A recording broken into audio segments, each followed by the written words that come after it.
This week on Inside Boulder News, Interim Chief Stephen Redfearn talks about his goals for Boulder Police Department. The city implements inclusionary housing change, and ditch your car keys next week for Winter Bike to Work Day. Welcome to Inside Boulder News, your source for all things Boulder. I'm Jocelyn Avendaño. Interim Chief Stephen Redfearn stepped into his new role at the Boulder Police Department just last week, bringing with him a wealth of experience and a fresh perspective. We sat down with him to learn more about him and his goals for the department. My name is Stephen Redfearn. I'm the interim police chief here in Boulder. I've been in law enforcement almost 24 years. I was lucky to know early on that I wanted to be in law enforcement. Growing up, my dad owned his own business, and I thought that I would likely fall into that. About 15 years old, I did a ride-along with a neighbor who was a deputy in Jefferson County. And I spent the shift with her, and I was hooked. I said, this is what I have to do. She suggested, hey, you should really look at joining an Explorer program. I joined the Explorers with the Arapahoe County Sheriff, did that all through high school, and then when I went to college, I was hired by Jefferson County Sheriff as a paid cadet. I left the cadet position and was hired full-time as a 911 dispatcher. I did that for about 2 years. In fact, I was there when the Columbine tragedy occurred. Right as I could at 21, I started applying for different departments and ended up with an incredible career in the Aurora Police Department, where I spent almost 23 years. For me, this profession is not just a job. We come to work every day not knowing what the day will hold.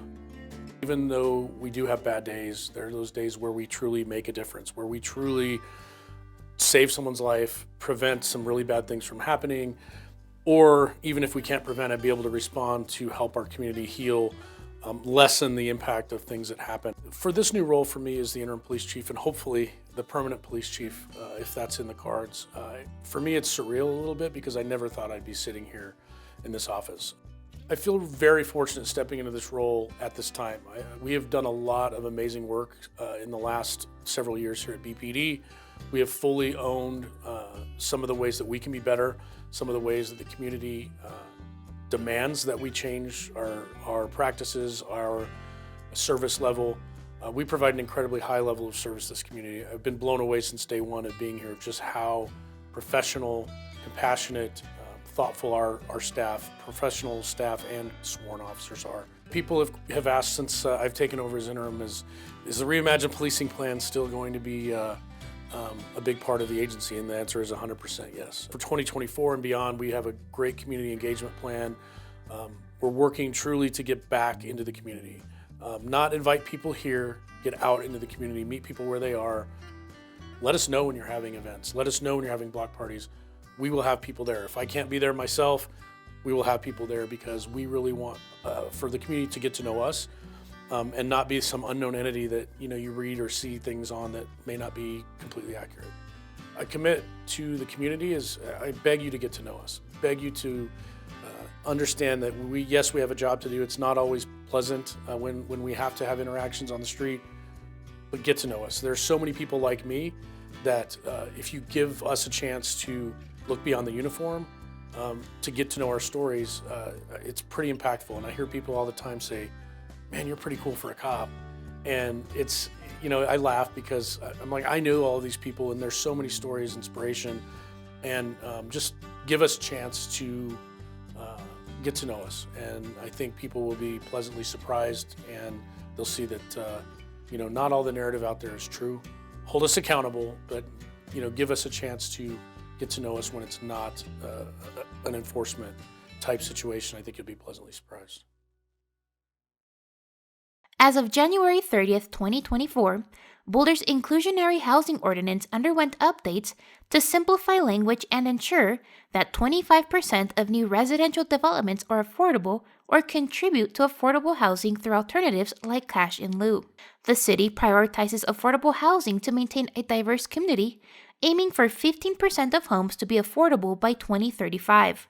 These updates align with the national best practices, adjust cash in lieu rates based on project size, and are part of broader efforts to address housing challenges in Boulder. It was important for the city to sort of do these updates to bring the program in line with nationwide best practices, and also to make those adjustments just to ensure that we were getting the type the type of housing development that we need in the city. More information is available on the city's website. On Friday, February 9th, the Boulder community is invited to join Winter Bike to Work Day. Hop on your bike and enjoy free breakfast, giveaways, and events all month long. You can pledge to ride for a chance to win prizes and help measure the impact of biking and walking in our region. From 7 to 9 a.m., there will be free food and drinks at breakfast stations around Boulder. If you can't make it in the morning, there are also free appetizers and giveaways from 3 to 6 p.m. at the local on Iris Avenue. Even if you're not commuting to work, you can still celebrate by taking your bike out for a spin or going for a walk. Join in on the fun with free biking and walking events hosted by the City of Boulder, Community Cycles, and Boulder Transportation Connections throughout Winter Walk and Bike Week. From learning how to fix a flat tire to taking part in an adventure ramble, there's something for everyone. So bundle up and give winter biking a try. With nearly 30 breakfast stations across Boulder County, it's a chance to join thousands of others in enjoying the ride. Winter Bike to Work Day is not only a fun opportunity to get out and ride, but it also supports our city and county's transportation goals.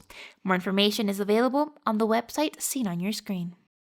Whether it be skiing down Chautauqua or canoeing down a zip line, Flatiron's Freddy sure knows how to make an entrance. This year, the stuffed yellow-bellied marmot was pulled by a dog sled and didn't see a shadow. His prediction? Spring is just around the corner. Thank you so much for joining us on this week's edition of Inside Boulder News. Connect with us on Facebook and X. You can also sign up to receive video updates right in your inbox. Just go to boulderchannel8.com and click on subscribe. And be sure to check out the city's online newsroom for the latest city news. We'll see you next time.